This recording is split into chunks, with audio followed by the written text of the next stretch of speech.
নিন। খাও।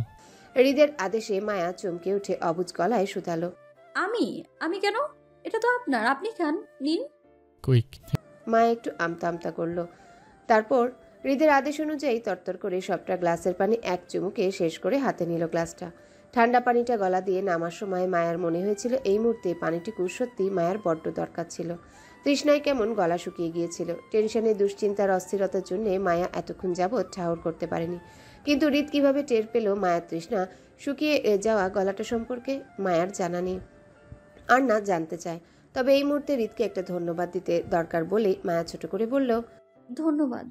হৃদ হালকা ঝুঁকে সোফা টেবিলের উপর থেকে ফ্ল্যাটের চাবির রিংটা হাতে নিতে নিতে মায়ের মুখে ধন্যবাদ শব্দটা শুনল। তাতে হ্যাঁ বা না তেমন কিছুই বলল না সে। কেবল চাবির রিং হতে একটা এক্সট্রা চাবি খুলে হাতে নিল, আর সেটা মায়ার দিকে এগিয়ে দিতে দিতে বলল, এটা তোমার, টেক দিস। বিষণ্ণে মায়া চমকিত চোখে হৃদের হাতের দিকে তাকিয়ে নিজের হাতের পানির গ্লাসটা টেবিলের উপর রেখে চাবিটা নিল। বড় সাইজের একটা চাবিকাঠি, সেটা উল্টে পাল্টে দেখে হৃদের উদ্দেশ্যে বলল, এটা কিসের চাবি? এই ফ্ল্যাটের। তো এটা আমায় দিচ্ছেন কেন? এটা দিয়ে আমি কি করব? এই চাবির গুরুত্ব ও মূল্যায়ন দুটোই ভবিষ্যতে বুঝতে পারবে তুমি, প্রয়োজন পড়বে তোমার। হৃদের সিরিয়াস কথাটাও মায়ার নিকট কেমন হেয়ালি ঠেকলো। সে বুঝলো না বিষয়টা। ভবিষ্যতে মায়ার হৃদের ফ্ল্যাটের কি এমন প্রয়োজন পড়বে আশ্চর্য। অনিচ্ছা সত্ত্বেও মায়া নিজের পরীক্ষার ফাইলের ভিতর চাবিটা ঢুকিয়ে রাখলো। আপাতত একটা চাবি নিয়ে হৃদের সঙ্গে কথা বাড়াতে চায় না মায়া। একটা চাবি তো, সেটা আর কি এমন জিনিস? লোহার একটা ছোট পদার্থ, ফেলে দিলেই শেষ। হৃদের হাতে মায়ের জন্য আনা দ্বিতীয় উপহারের বক্সটা সেটা আর দিল না, বরং অতি সন্তর্পণে পকেটে ঢুকিয়ে ফেলল। হঠাৎ মনে হওয়ার মতন করে তাড়াহুড়োয় মায়া বলল, ভাই প্লিজ আমাকে ডিলের কাগজগুলো ফেরত দিয়ে দিন। আমি কোনো ডিলে যেতে চাই না। মায়ের কথায় হৃদ বাম হাতে সময়টা দেখে নিয়ে পকেটে দুহাত গুজাতে গুজাতে বলল, তুমি কিছু চাইলেই যে আমাকে সেটা শুনতে হবে এমনটা তো ডিল হয়নি। কাগজপত্রগুলো অলরেডি কোর্টে সাবমিট হয়ে গেছে, ডিল ক্যান্সেল করা যাবে না। তুমি এখন আসতে পারো, আমি বেরোবো। হৃদ মায়াকে কৌশলে এড়াতে চেয়েছিল তাড়িয়ে দিয়ে, কিন্তু মায়া বের হলো না। স্বামীর জন্য মায়ার ছটফট অস্থিরতা হৃদের চোখে পড়ার মতন ছিল। বইয়ের এত ভালোবাসা, এত অস্থিরতা সব তো হৃদের জন্য, তাই না? হৃদের ভেতরটা হঠাৎ পৈশাচিক আনন্দে শীতল হলো। অনাকাঙ্ক্ষিতভাবে কারো দিশেহারা ছটফটের কারণ হতে পেরে হৃদ ভিতরে অদ্ভুত আনন্দ বোধ করলো। খুব কাছ থেকে মায়া ছটফট দেখতে পাচ্ছে হৃদ, আর সেটাই যেন হৃদের পৈশাচিক আনন্দের কারণ হলো। কিন্তু হৃদের পৈশাচিক আনন্দ বেশিক্ষণ টিকল না মায়ার পরবর্তী আচরণে। হৃদ ডিল ক্যান্সেল করতে অস্বীকার করাতে দিশেহারা হলো মায়া। ঝরঝর করে কেঁদে উঠে তৎক্ষণাৎ হৃদের পায়ের উপর পড়ল। দুহাতে হৃদের দুপা চেপে ধরে আকুতি মিনতি করে বলল, ভাই প্লিজ প্লিজ আপনার পায়ে পড়ছি আমি, প্লিজ আমায় কাগজগুলো ফেরত দিয়ে দিন। লোকটা এইসবের কিচ্ছু জানে না।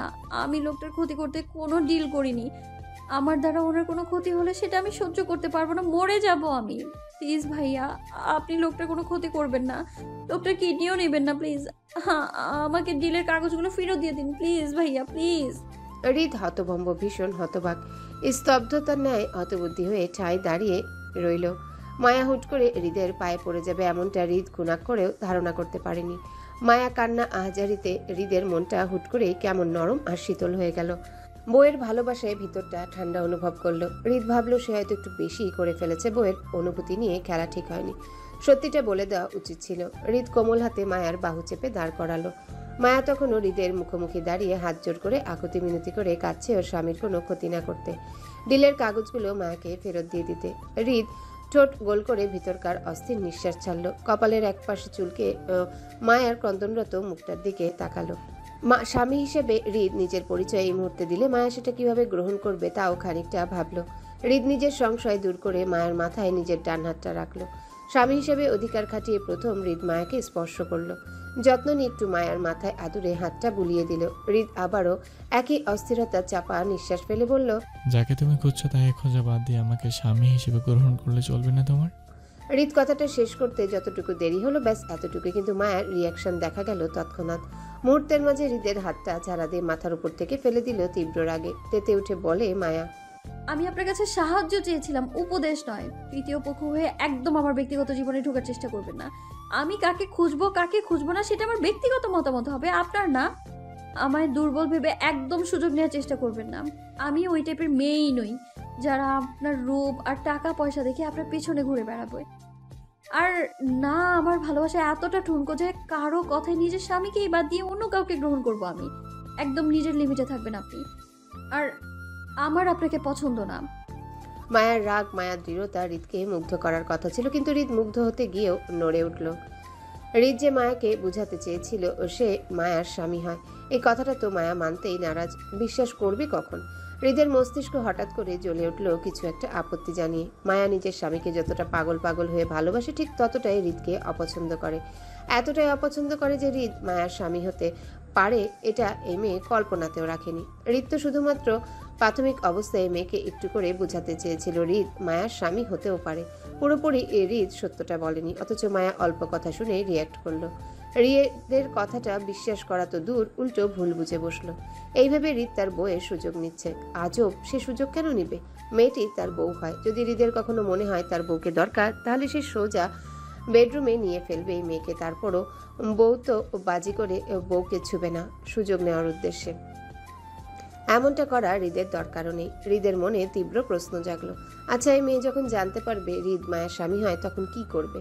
এত এত ভালোবাসা থাকবে তো এই নারীর তার প্রতি? নাকি হৃদ এই নারীর স্বামী হয় বলে সে এত ভালোবাসাকে মুহূর্তে ঘৃণায় রূপান্তর করবে? দূরে সরে যেতে চাইবে হৃদ থেকে? অসম্ভব। হৃদ এত সহজে ছেড়ে দিবে বউকে? তাকে এত আগ্রহ নিয়ে পাগল বানিয়ে শেষে কিনা ছেড়ে যেতে দিবে এই নারীকে? অসম্ভব। জানে মেরে ফেলবে না সেই নারীকে, তারপরও ছাড়বে না। এতক্ষণের ভালো লাগাটুকু হুট করে কেমন বিতৃষ্ণা ঠেকলো হৃদের নিকট। মায়ের শক্ত অনলের দিকে তাকিয়ে হৃদ তেতো গলায় বলল, নিজের লিমিটেই আছি আমি। এমনটা যাতে না হয় তুমি নিজের লিমিট ক্রস করে একটা অপছন্দের মানুষের সাথে নিজের সারা জীবন শেয়ার করতে হলো তোমার। আপনার সাথে আমার একটা চকলেট পর্যন্ত শেয়ার করবে, সারা জীবন তো দূরের কথা। শুধু চকলেট না, নিজের সব কিছুই আমার সাথে শেয়ার করবে তুমি, তাও স্বেচ্ছায়। I promise. অসম্ভব। অসম্ভব বলতে কিছুই নেই। তোমার বাসর ঘরে আমাকে পাবে, তোমার বাচ্চার বাপও আমি হব। এবার আউট। আপনার মতো নোংরা মানসিকতার মানুষ আমি জীবনেও দেখিনি। আমার চুক্তিপত্র কাগজগুলো ফেরত দিন, চলে যাব আমি। মায়া উল্টাপাল্টা কথায় হৃদের রাগ বাড়ছে। হৃদ দাঁতে দাঁত চেপে মায়াকে শুধালো, এই যাবি তুমি এখান থেকে? ভালো লাগছে না আমার। কোনো ডিলের কাগজ টাগজ দিব না আমি। যাও। এরপরে যদি স্বামীর প্রয়োজন হয় তাহলে আমাকে দিয়ে কাজ চালাও, ফুল সার্ভিস দেবো। তারপরে এখান থেকে বেরাও। ভীষণ রাগ লাগছে আমার। কন্ট্রোল হারালে খুব খারাপ হবে তোমার সাথে। যাও। হৃদের কথায় মায়া রাগান্বিত চোখে জেদ ধরে দাঁড়িয়ে রইল। হৃদের মতন এত খারাপ ভাষায় কেউ আমাকে কুপ্রস্তাব দেয়নি। মায়ার রাগটা যে কোথায় হচ্ছে বলা দেয়। হৃদ মায়াকে যেতে না দেখে তেতে ওঠে। হৃদ বেশ বুঝতে পারছে মায়া হৃদকে ভালোবাসে না। এমনকি ভবিষ্যতে স্বামী হিসেবে হৃদের পরিচয় পেলেও যে মায়ার এই ভালোবাসা থাকবে না, সেটাও হৃদ বেশ বুঝতে পারছে। তাহলে এখন এত আগ্রহ নিয়ে যে এই নারী তাকে পাগল বানাচ্ছে, সেটাকে দেখবে। হৃদ জাস্ট পাগল হয়ে যাচ্ছে এই নারীর জন্য। এই নারী আর কিছুক্ষণ হৃদের সামনে থাকলে নিশ্চিত সে রাগে কন্ট্রোল হারাবে। কি হলো, শুনতে পাওনি? দাঁড়িয়ে আছো কেন? যাও। তোমার এই নাটক দেখানোর ভালোবাসা আমি অলরেডি বুঝেছি, আর কাহিনী করতে হবে না। যাও। আর হ্যাঁ, স্বামীর দেখে তুমি এই জীবনে পাবে না। মনে করো তোমার স্বামী মৃত, তাকে আমি মেরে ফেলেছি, এবার আমাকে গ্রহণ করো। হৃদের বাকি কথাটা শেষ করার আগে মায়ের অনাকাঙ্ক্ষিত আক্রমণের শিকার হলো হৃদ। টেবিলের উপর রাখা সেই পানির গ্লাসটা তুলে মায়া হঠাৎ ছুঁড়ে মারল হৃদের দিকে। হৃদের অপরাধ, সে মায়ার স্বামীকে মৃত বলেছে। আকস্মিক ঘটনায় হৃদ নিজেকে সরানোর সুযোগ পায়নি। সে কেবল নিজেকে বাঁচাতে মুখের উপর আড়াআড়ি হাত বাঁধল রক্ষা করতে, যার দরুন মায়ের ছুঁড়ে দেওয়া ভারী গ্লাসটা হৃদের হাতের কবজায় আর কপালে লাগলো। এতে করে হৃদের হাতঘড়ির কাজ ভেঙে মুহূর্তেই হাত কেটে রক্ত বেরিয়ে কবজিতে চলল। কপালটাও গ্লাসের কাছে লেগে আংশিক রক্ত গড়ালো। হৃদ মুখের উপর হাত বেঁধে ঝুঁকে রইল কয়েক সেকেন্ড। মূলত পুরো বিষয়টা হৃদের বুঝতে কয়েক সেকেন্ড লাগলো। যখন বুঝতে পারলো বিষয়টা কি হয়েছে, তার সাথে ঠিক তখনই দপদপ করে তীব্র রাগে জ্বলে উঠল হৃদের মস্তিষ্ক। তাকে কেউ আঘাত করলে সেটা আর সহ্য করতে পারে না সে। কন্ট্রোলের বাইরে চলে যায় তখন সবকিছু। মায়া না চাইতে সেই কাজটাই করে ফেলে। হৃদের চেপে রাখা রাগটা আরও বাড়িয়ে দিল নিজের অজান্তে। কয়েক সেকেন্ডের নিস্তব্ধ পরিবেশটা হুট করে কেমন অশান্ত তাণ্ডবে পরিণত হলো। সুন্দর ফকফকা ড্রয়িং রুমে ছড়িয়ে পড়ল অসংখ্য কাচের টুকরা। হৃদ রাগের বসে মুহূর্তের মাঝে সোফার টেবিলে মাথা উপরে তুলে আছাড় মারল সজোরে। তীব্র শব্দে অসংখ্য কাঁচ ভাঙা ছড়িয়ে পড়ল চারিপাশে। মায়ার পায়েও গিয়ে বিঁধল সেই কাচের টুকরো কিছু। এবার রক্ত মায়ার পা থেকেও বেরোলো। ভয়ে মায়া মৃদু চেঁচিয়ে উঠল। হৃদের এত রাগের শিকার হয়নি কখনো। আতঙ্কিত মায়া কেঁদে উঠে ছিটকে দূরে সরতে চাইল হৃদের ভয়ে, কিন্তু তার আগে হৃদের শক্ত থাবায় পিষ্ট হয় সে। মুহূর্তের মাঝে হৃদের শক্ত হাত চালান হয় মায়ের গলায়। চোখের পলকে সেই হাত মায়াকে ছিটকে ফেলল সোফার উপর। ছটফট করা মায়া দুহাতে হৃদের হাতটা গলা থেকে ছাড়াতে চাইলে হৃদের হাতের বাঁধন আরো দৃঢ় হয়। মায়ার উরু পাশে সোফায় হৃদ এক পা তুলে তাতে হাতের ভর দিয়ে মায়ের উপর ঝুঁকে পড়ে রাগে রিরি করে দাঁতে দাঁত পিষে বলল, নাটক করিস, কাকে তেজ দেখাস? এত আগ্রহ দেখে আমাকে পাগল বানিয়ে এখন আঘাত করছিস? আমাকে চিনিস তুই? কি মনে হয় একটু নরম সরম হয়ে কথা বলেছি দেখে এমনি আমি ভালো মানুষ হয়ে গেলাম? আর তুই সেই সুযোগে আমাকে আঘাত করবি? তোর বাপ দাদার 14 গোষ্ঠীকে নখের উপর তুলে মেরে ফেলেও বাপের ক্ষমতা নেই আমাকে হাঁটাবে। সোজা গায়েব করে দিব। আজকে শেষবার। নেক্সট টাইম এই ভুলটা করবি তো তোর এই সুন্দর শরীরটাকে আগে ছিঁড়ে খাবো, তারপর তোর পরিবারের কাছে তোকে পার্সেল করে পাঠাবো, তাদের জানাতে যে আমি কতটা খারাপ। মনে রাখিস। হৃদের কালো মার্সিডিজ গাড়িটা খানবাড়ির গেট ধরে ঢুকতে বাগান চত্বর থেকে আরাফ খান তাকালো সেদিকে। বাড়ির মালিদের সঙ্গে দাঁড়িয়ে কাজ দেখছিলেন তিনি। অসময়ে হৃদের গাড়িটা বাড়ির গেট ধরে ঢুকতে দেখে তিনি সেদিকে গায়ে হাতে লাঠিটায় ভর করে। আজকাল হৃদের মতিগতি ভালো ঠেকছে না ওনার কাছে। যেই ছেলেকে ধরে বেঁধে চট্টগ্রামে আনা যেত না সেই ছেলে আজকাল ঘন ঘন পাড়া পড়ছে চট্টগ্রামের মাটিতে। ব্যাপারটা সন্দেহজনক, ভীষণ রকমের সন্দেহজনক। তিনি আরও 2 দিন আগে শুনেছিল এই ছেলে চট্টগ্রামে এসেছে। ওনাদের সাথে দেখা না করে মুরাদপুর ফ্ল্যাটে পড়েছিল 2 দিন, কিন্তু কেন পড়েছিল জানা নেই। সেই কারণটা আপাতত তিনি জানেন না। শুনেছে এর মধ্যে বাবা নিহালের সঙ্গে দেখা করেছে হৃদ, কিন্তু ওনাদের কাছে আসেনি, দেখাও করেনি। এমনটাও তো না যে হৃদ চট্টগ্রামে তার বাবার কাছে এসেছে। তিনি বেশ বুঝতে পারেন হৃদ তার মতলবে আজকাল হুটহাট চট্টগ্রামে চলে আসে। তাছাড়া হৃদ যদি তার বাবার কাজে চট্টগ্রামে আসাই হতো তাহলে মুরাদপুর না থেকে বাড়িতে আসতো, ওনাদের সাথেই থাকতো। কিন্তু হৃদের মুরাদপুর থাকার পিছনে নিশ্চয়ই সাংঘাতিক ব্যাপার স্যাপার আছে ওনার মনে হয়। নয়তো এই ঘাড় ঠাটা হৃদ খান এমনি এমনি কোথাও পড়ে থাকার মানুষ না।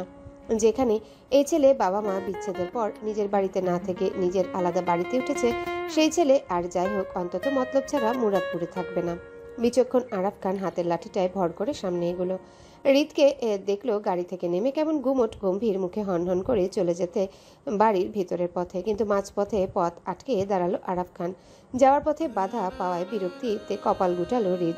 আরাফ খানের দিকে তাকিয়ে বিরক্তি কণ্ঠে বলল, কি সমস্যা? কি চাই? চাইতে অনেক কিছুই, কিন্তু তুই তো দিতে অক্ষম। তুই তো আমার বউ না, নাতি হোস, দিবি কেমনে?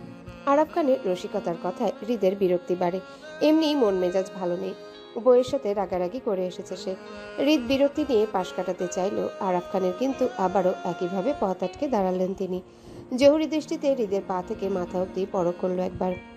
হৃদের বাম হাতের কবজিতে বেশ বড়সড় একটা ব্যান্ডেজ চোখে পড়লো না, সাথে কপালেও দেখলো একটা 1 টাইম ব্যান্ডেজ করা। এই অল্প সময় তিনি ভাবলেন হৃদ হয়তো মারামারি করে নিজের মাথা আর হাত ফাটিয়ে এসেছেন। তাই তিনি তীক্ষ্ণ গলায় হৃদকে প্রশ্ন করে বলল, তোর এই অবস্থা কেন? কি করে এসেছিস তুই? হৃদের সোজাসাপটা উত্তর। বিয়ে করে এসেছি। আরাফ খান বলতে দেরি, কিন্তু হৃদের তৎক্ষণাৎ উত্তর আসতে দেরি হলো না। চট করে নির্লিপ্ত গলায় বলে ফেললো কথাটি। হৃদ স্পষ্টভাষী, সে কখনো কোনো কথা মিথ্যে বালুকচুরি করে না, আর না কাউকে পরোয়া করে। স্থান কাল মানুষ ভেদ করেও সে সর্বদা স্পষ্ট ভাষায় কথা বলতে পছন্দ করে, বলেও। আরাফ খান জানেন হৃদ স্পষ্টভাষী, সর্বদা সত্য কথা বলে। তারপরেও তিনি হৃদের এই বিয়ে করে এসেছি এই কথাটা বিশ্বাস করলেন না। বিশ্বাস না করার পিছনে অবশ্য কারণ আছে। বিগত কয়েক বছর ধরে হৃদকে বিয়ের জন্য চাপ দিচ্ছেন ওনারা, কিন্তু সে রাজি নয়। এমনকি হৃদ বিয়ে করবে না বলে এই নিয়ে বাসায়ও তুমুল হুলস্থুল পাকিয়েছিল। কত কাহিনী করলো হৃদ বিয়ে করবে না বলে। সেজন্য তো বাধ্য হয়ে হৃদ থেকে 3 বছরের ছোট 27 বছরের ফাহাদকে বিয়ে করালো, নয়তো হৃদকে আগে বিয়ে করাতেন ওনারা। এখন এত কাহিনীর পর যদি হঠাৎ করে হৃদ এসে বলে সে বিয়ে করে এসেছে, তাহলে ওনারা বিশ্বাস করবে না, এটাই স্বাভাবিক। হলো তাই। আরাফ খান হৃদের বিয়ের কথাটা এক রত্তিও বিশ্বাস করেননি। উল্টো তিনি ভাবলেন হৃদ ওনার সাথে হেয়ালি করছে, সেজন্য তিনিও হৃদের সাথে হেয়ালিপনা করেই বলে, বিয়ে করে এসেছিস ভালো কথা, কিন্তু তোর ওই অবস্থা কেন? বিয়ে করতে কি আর যুদ্ধ করা লাগে নাকি? আঘাত পেয়েছিস কিভাবে? আবারও হৃদের দায়সারা উত্তর আসলো, বউ মেরেছি। বউ মেরেছে? আরে সাব্বাস, বউর হাতে মার খেয়ে এসে পড়েছিস অবশেষে। আমার তো গর্ববোধ হচ্ছে তোর বউয়ের ওপর হৃদ। বাপরে, কি সাংঘাতিক ব্যাপার স্যাপার! হৃদ খানকেও কেউ পিটায়? তোর বউকে তো আমার একটা ধন্যবাদ দেওয়ার দরকার হৃদ। বাঘিনীর বাচ্চা সে, তোকে মারার মতো দুঃসাহসিকতা কাজটা সে করে ফেললো। আরাফ খানের কৌতুক কথায় দাঁতে দাঁত চাপলো হৃদ। রাগ বাড়ছে, সেজন্য চোয়াল শক্ত হচ্ছে জেদে। সামনে থেকে সরু দাদা ভাই, ভালো লাগছে না। হৃদ আবারও পাশ কাটাতে চাইলে ফের বাধা দিল আরাফ খান। তিনি যেন আজ শপথ করেছে হৃদকে সর্বোচ্চ বিরক্ত করবে। তিনি হৃদের পথ আটকে দাঁড়াতে দাঁড়াতে একইভাবে খোঁচা মেরে বলল, আমাকে তোর ভালো লাগে না এটা তো স্বাভাবিক। আমি কি আর তোর বউ নাকি যে আমাকে তোর ভালো লাগবে? ভালো লাগার মানুষের কাছে তো মার খেয়ে এসেছিস, আর কি চাস বল? এমন বউ সোহাগী স্বামী কতজনে হতে পারে? তুই তো সাংঘাতিক কপাল নিয়ে জন্ম নিয়েছিস হৃদ। সোজা স্বামী পেটা বউ পেয়েছিস, তোর ভাগ্যটা ভালো বুঝলি? আমাদের বউ তো খালি আদর করে, মারে না। আরাফ খানের খোঁচা মারা হেয়ালি কথায় হৃদ দাঁতে দাঁত পিষে জোরপূর্বক আরাফ খানকে পাশ কাটিয়ে হনহনে চলে গেল বাড়ির ভেতরে। হৃদকে চলে যেতে দেখে বৃদ্ধ বয়সের ঝুলন্ত চামড়ায় সুন্দর হাসলেন তিনি। হৃদের চলে যাওয়ার দিকে হাসতে হাসতে ঘুরে সামনে থাকাতে তখনই চোখে পড়ল আসিফকে। হৃদের গাড়ি পার্কিং করে এদিকটায় আসছে, কিন্তু আসিফের ভাবভঙ্গিমা এমন যেন সে চুরি করে ধরা পড়ে যাওয়ার ন্যায় অবস্থা। আরাফ খান তীক্ষ্ণ দৃষ্টি ফেলে আসিফের চোরের মতন মতিগতিটা চট করে ধরে ফেলল। আসিফ জেনার হাত থেকে রক্ষা পাওয়ার জন্য এমন চোরের মতো পলায়ন করতে চাইছিল সেটা বুঝতে পেরেই তিনি আসিফের ভয়টা আরও বাড়িয়ে দেয়। তখনই হাঁক ছেড়ে ডাকলো আসিফকে। এই হৃদ, ভাইয়ের বলদ এইদিকে আয়। আসিফ থমথমে মুখে আরাফ খানের দিকে এগিয়ে আসলো। পালাতে গিয়েও আরাফ খানের চোখে ধরা পড়ে যাওয়ায় আসিফ বোকা হাসলো। মাথা চুলকাতে চুলকাতে আরাফ খানের সামনে দাঁড়াতেই তিনি সন্দেহভাজক দৃষ্টিতে আসিফকে পরখ করে বলল, কি ব্যাপার, কাহিনী কি বলতো? আজকাল ঘন ঘন কি করছিস তোরা চট্টগ্রামে? কি চলছে তোদের? আসিফ বাঁকা হেসে উত্তর করে বলল, কিছু চলে না দাদাভাই, এমনি এমনি কাজে এসেছিলাম আমরা। কি কাজে আসলি শুনি? তোর হৃদ ভাই যে বলে গেল সে বিয়ে করেছে, ঘটনা কি সত্ত্বেও? আসিফ একইভাবে বোকার মতো বলল, রিদ ভাই বলেছে এমনটা? যদি বলে থাকে তাহলে হবে হয়তো সত্য, আমি কিছু জানি না। সারাদিন তো থাকিস হৃদের সাথে বলদের মতো, আর বলছিস জানিস না কিছু? সত্যি করে বলতো তোদের মধ্যে কি চলছে? আমার তো তোদের দুজনকে কেমন সন্দেহ সন্দেহ লাগে। কোনো সম্পর্কে জড়িয়ে পড়িসনি তো তোরা আবার? ছিটকে দূরে সরে যাওয়ার মতন পিছু হটলো আসিফ। নাক মুখ কুচকে আহাজারি করার মতন করে বলল, আস্তাগফিরুল্লাহ, নাউজুবিল্লাহ, কি বলেন এসব দাদাভাই? রিদ ভাই আমার বস হয়, আমার কাজই রিদ ভাইয়ের সঙ্গে সঙ্গে থাকা, নয়তো আমি মেয়েতে ইন্টারেস্ট। তোদের ইন্টারেস্ট বুঝবো কেমনে? হ্যাঁ, কোনোদিন তো দেখলাম না দুই বলদের এক বলদও একটা মেয়ে পটাইতে। খালি বলদের মতো সারাদিন একজন আরেকজনের নাম ডাকিস। তুই ছবিস হৃদ ভাই করে, আর তোর হৃদ ভাই মরে আসিফ আসিফ করে। এখন আমরা তোদের প্রেমিক প্রেমিকা মনে করতেই পারি। নাউজুবিল্লাহ, কথাবার্তা বললেন না দাদাভাই। রিদ ভাইয়ের ভাবি আছে, ভাই শুনলে আমাকে ঝাড়বেন। হৃদ ভাইয়ের ভাবি আছে মানে? হৃদ কি ভাবিতে ইন্টারেস্ট নাকি? আমতা আমতা করে আসিফ বলল। না মানে রিদ ভাইয়ের ভাবির সাথে সম্পর্ক আছে। আরাফ খান অবাক হওয়ার মতন করে বলে, কি বলছিস এইসব? হৃদ শেষমেশ কোন ভাবির সম্পর্কে জড়ালো আসিফ? বউটা কার বউর সাথে বড় বিয়ে করছে হৃদ? ভয়ে ভয়ে ভিতরটা মোচড় দিয়ে উঠল আসিফের। কথায় কথায় সে অনেক কিছু বলে ফেলেছে আরাফ খানকে। যদি এসব কথা হৃদের কানে যায় তো আসিফকে আস্ত রাখবে না। হৃদ পছন্দ করে না ওর পার্সোনাল লাইফ সম্পর্কে কাউকে শেয়ার করা। আসিফ আরাফ খানের কথার ফ্যাসাদে পড়ে কিভাবে যে মুখ ফসকে কথাগুলো বেরিয়ে গেছে।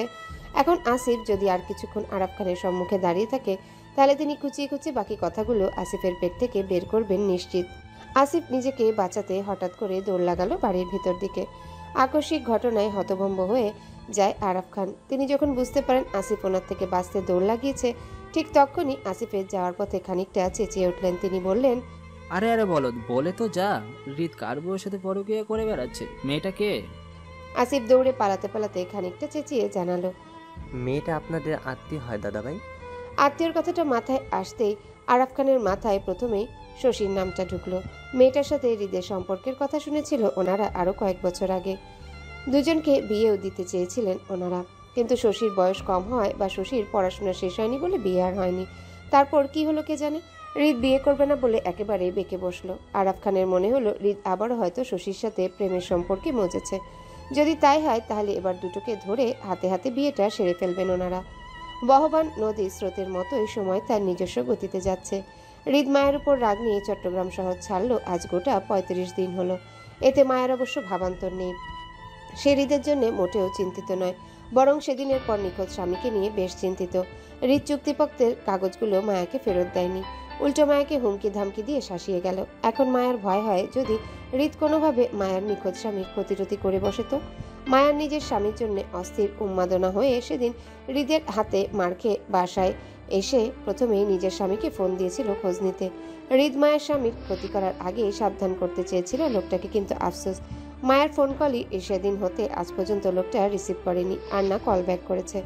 মায়া জানে না কেন লোকটা মায়ার কল রিসিভ করে না। মায়া মনে করলো সেই প্রথম রাতে ওই লোকটার সাথে রাগারাগি করে অনেক কিছু বলে ফেলেছিল বিধা এখন মায়ার স্বামী অপমানিত হয়ে কল রিসিভ করছে না। আসলে দোষটা মায়ারই। মায়া বাড়াবাড়ি করে অনেক কথা বলে ফেলেছিল সেদিন। প্রথম ফোন আলাপে এত বাজে ব্যবহার করা ঠিক হয়নি। মায়ার কষ্ট বাড়ে, সেই সাথে সঙ্গী হয় কান্না। দিশেহারা মায়া হঠাৎ করে কেমন যেন উদাসীন হয়ে পড়ল সবকিছুর উপরে। কিশোরী মনটাকে বুঝাতে না পেরে প্রায় প্রতিদিন স্বামীর খোঁজ নিতে কল দেয় হৃদকে। ব্যাপারটা স্বাভাবিক হলে হয়তো হৃদ মায়ের কল রিসিভ করতো। স্বাভাবিকভাবে অপরিচিত থেকে বউয়ের সাথে ফোন আলাপ চালাতো, কিন্তু বিষয়টা হৃদের কাছে স্বাভাবিক ঠেকলো না। যবে থেকে বুঝতে পারলো মায়া হৃদকে নিয়ে পজিটিভ কিছু চিন্তা করছে না, তবে থেকে সে অস্থির হলো।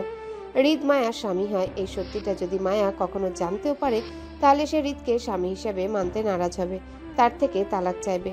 এই কথাটা হৃদের মাথায় আসতে হৃদের শরীর রাগে টকবগিয়ে উঠে তিরতির করে। হ্যালো বন্ধুরা, পরবর্তী পার্ট খুব তাড়াতাড়ি আসবে, তো সবাই অপেক্ষায় থাকো। আর চ্যানেলটি যারা এখনো সাবস্ক্রাইব করোনি তারা পরবর্তী পার্ট দেখার জন্য চ্যানেলটি সাবস্ক্রাইব করে রেখো।